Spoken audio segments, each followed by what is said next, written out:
welcome to the YouTube channel of Anand Super 100. In this initiative, we have brought a series of daily current affairs that are crucial for all the competitive exams. Have a look on today's headlines. Pradhan Mantri Innovative Learning Program Dhruv launched. Union Cabinet doubles honorarium for ASHA workers.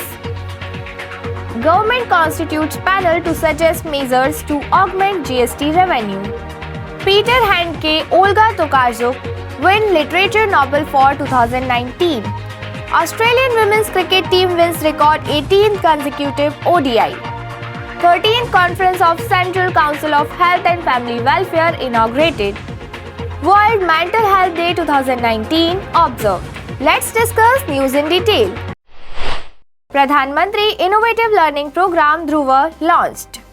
Union Human Resource Development Minister Shri Ramesh Pokhriyal Nishank launched a unique initiative, the Pradhan Mantri Innovative Learning Program Dhruv, which will act as a turning point in the lives of extraordinarily talented students from the premises of the ISRO headquarters at Bengaluru. The new program Dhruv will act as a platform to explore the talent of outshining and meritorious students and help them achieve excellence in their specific areas of interest, may it be science, performing arts, creative writing, etc. In this way, these talented students will not only realize their full potential but also contribute to the society in a big way. The Pradhan Mantri Innovative Learning Program has been started to identify and encourage talented children to enrich their skills and knowledge. In centers of excellence across the country, gifted children will be mentored and nurtured by renowned experts in different areas so that they can reach their full potential. It is expected that many of the students selected will reach the highest levels in their chosen fields and bring laurels to their community, state, and nation. 60 outstandingly talented students have been selected in the first batch of Dhruv program. The students will thus both shine through their achievements and light a path for others to follow. On the other hand, Union Cabinet doubles honorarium for ASHA workers. The Union Cabinet has approved the proposal to double the honorariums for ASHA workers to Rs 2,000 per month. Earlier, it was Rs 1,000 per month. The hike in the honorarium for Rs 1,000 to Rs 2,000 per month is expected to benefit around 10 lakh ASHA workers across the country. Who are ASHA workers? ASHA, or Accredited Social Health Activists, are community health workers who have been trained to work as an interface between the public health system and the community. They were instituted as a part of the National Rural Health Mission under the government's Health and Family Welfare Ministry. ASHA workers are posted in villages across the country. The government aims to provide every village with a trained ASHA health worker. Let's come to the economy news. Government constitutes panel to suggest measures to augment GST revenue. The government has constituted a committee of officers to suggest measures to augment GST revenue collections and administration. The terms of reference of the panel include making suggestions about systematic changes in goods and service tax, including checks and balances to prevent misuse and measures to improve voluntary compliance. Also, it has been tasked to give inputs on measures for the expansion of the tax base, policy measures and relevant changes needed in the law, improved compliance monitoring and anti-evasion measures using better data analytics and better administrative coordination also form part of its terms of reference. Let's talk about awards and honors.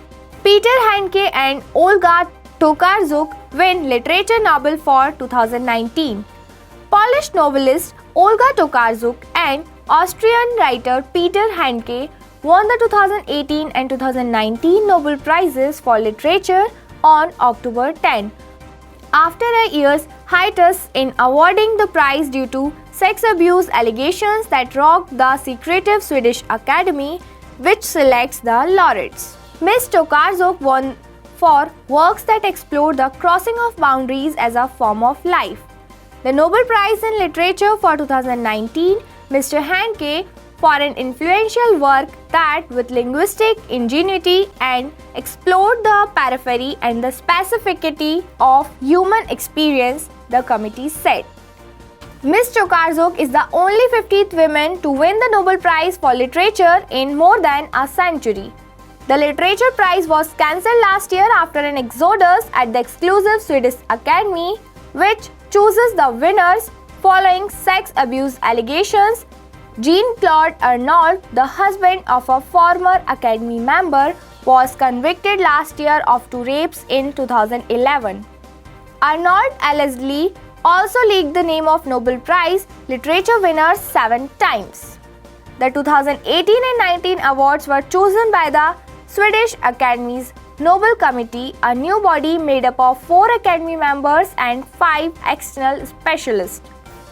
In his will, Swedish industrialist and dynamite inventor Alfred Nobel specifically designated the Swedish Academy as the institution responsible for the Nobel Prize in Literature. Nobel decided the physics, chemistry and medicine should be awarded in Stockholm and the Peace Prize in Oslo. His exact reasons for having an institution in Norway hand out for the Peace Prize is unclear, but during his lifetime, Sweden and Norway were joined in a union which was dissolved in 1905. Let's come to the sports news. Australian women's cricket team wins record 18 consecutive ODI.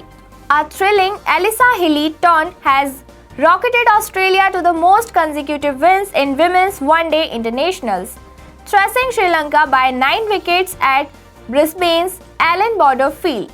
Australia raced to continuing its winning run of 18 games that began at Baroda, India in March 2018. 12 of the 18 wins have come on foreign soil, from the subcontinent to the unknown quantity that was Malaysia, alongside the United Kingdom and the Caribbean. Australia's men hold the outright record with 21 straight ODI victories set in 2003. At the last, we will talk about miscellaneous news. 13th Conference of Central Council of Health and Family Welfare inaugurated. Union Minister for Health and Family Welfare Dr. Harshvardhan, while inaugurating the session, urged the participating health ministers from states and UTs to increase healthcare spending to a minimum 8% of their state budget so as to meet the goals of healthcare spending of National Health Policy 2017 of 2.5% of GDP by 2025. On the other hand, World Mental Health Day 2019 observed. World Mental Health Day is observed across the world on October 10, 2019. The day aims to raise awareness regarding mental health issues and mobilize efforts to support mental health. World Mental Health Day theme for 2019 is suicide prevention. The main objective behind making suicide prevention the key focus this year is to attract the government's attention to the issue so that it is given priority in public agendas across the world. Let's talk about World Mental Health Day 2019 activity 40 seconds of action. According to WHO, almost every 40 seconds, someone loses their life. Hence, WHO has launched an awareness campaign called 40 Seconds of Action to raise awareness of the large scale of suicide around the world and the role that each of us can play to help prevent it. Here's the important objective questions for your exam. Question number 1. India recently received the first tranche of details about the Indian citizens' account in which institution? Option A, Swiss banks. Option B, Panama Papers. Option C, Singapore banks. Option D, Cayman Islands Bank. The correct answer is, you all know very well, option A, Swiss bank. India on October 7, 2019 received the first tranche of details of the accounts opened by Indian citizens in Swiss banks. The information was revealed under the Exchange of Information Framework that was negotiated between India and Switzerland earlier in 2018. The next question is, who has been awarded with the UNEP's Asia Environmental Enforcement Award 2019? Option A, Ramnath Kovind. Option B, Prakash Javadekar. Option C, Ramesh Pandey. Option D, Menaka Gandhi. The correct answer is option C, Ramesh Pandey. Ramesh Pandey, the Indian Forest Service officer, was selected for the UNEP's Asia Environmental Enforcement Award 2019. The United Nations Environment Programme will be bestowing the award on Pandey on November 13, 2019. Let's come to the next question. How much monetary assistance will be provided to the families of battle casualties after government's latest hike? Option A, rupees 8 lakh. Option B, rupees 5 lakh. Option C, rupees 10 lakh. And option D, rupees 6 lakh. The correct answer is option A, rupees 8 lakh. Defense Minister Rajnath Singh has approved a four-fold increase in the monetary assistance provided to the families of battle casualties. The families will now be provided with a sum of rupees 8 lakh, unlike earlier rupees 2 lakh. The next question is, which PSU company has announced to launch an initiative to turn plastic into bitumen? Option A, Indian Oil. Option B, MPPSC. Option C, SAIL. And option D, GAIL.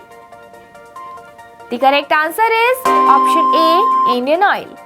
The public sector undertaking Indian Oil has announced to start a venture that can transform plastic into bitumen. The company said that bitumen will be used commercially for road construction. The first short patch of bitumen road was constructed at Faridabad under this initiative.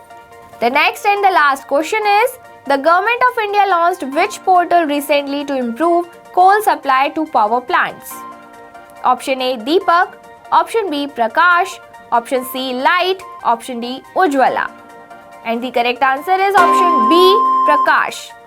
The central government recently launched Prakash portal to improve coal supply to power plants. Prakash means power rail koila availability through supply harmony. Portal will also help in mapping coal stock in mines as well as monitor the movement of railway rakes and the availability of coal in power plants for stakeholders. Thank you so much for watching. We will continue the series in the next episode, so keep on learning.